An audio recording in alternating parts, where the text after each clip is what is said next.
یہ سورہ نساء کی جو آیت ہے کہ وَإِنْ خِفْتُمْ أَلَّا تُقْسِطُوا فِي الْيَتَامَىٰ فَانكِحُوا مَا طَابَ لَكُم مِّنَ النِّسَاءِ مَثْنَىٰ وَثُلَاثَ وَرُبَاعَ وَإِنْ خِفْتُمْ أَلَّا تَعْدِلُوا فَوَاحِدَةً أَوْ مَا مَلَكَتْ أَيْمَانُكُمْ ذَلِكَ أَدْنَىٰ أَلَّا تَعُولُوا. یہ نظر میں اس بارے میں 3 سوالات ہیں، میں آپ سے پوچھنا چاہتا ہوں. پہلا یہ ہے کہ صاحب کی روشنی میں کیا یہ بات بھی واضح ہے کہ ان عورتوں کے ساتھ ازواجی تعلقات صرف نکاح کے ساتھ قائم کی جا سکتی ہیں؟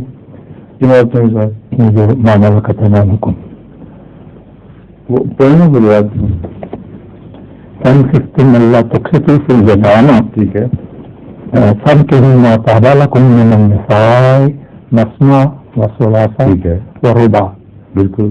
وان خفتم الا تعدلوا فواحدة او ما ملكت ایمانکم ذالک ادنیٰ. یہ جو بحث ہے لونی سے ازواجی تعلقات، یہ آپ کو ضرورت کیا پیش آئی اب چھیڑنے کی؟ مقصد ہے کہ ان کو کتابیں بڑھانے میں کیا ضرورت ہے خام خواہ؟ یہ تمہیں سوال نہیں تھا وہ آگے ایک اور سوال آگے اس کو جو نہیں اس کو چھوڑ دیں. اس پہ جہاں تک مجبوراً بحث کی تعلق ہے میں درس میں ذکر کر چکا ہوں. حضرت مسیح اول نے نے اپنا موقف بیان فرمایا ہے اور قرآن اور حدیث سے استنباط کیا ہے. بہت سے دیگر علماء ہیں ان کا ایک اور موقف ہے، اور ضروری نہیں کہ ایسے باریک معاملات میں سب موقف یکساں ہوں، مگر اب تو یہ محض ایک علمی بحث ہے.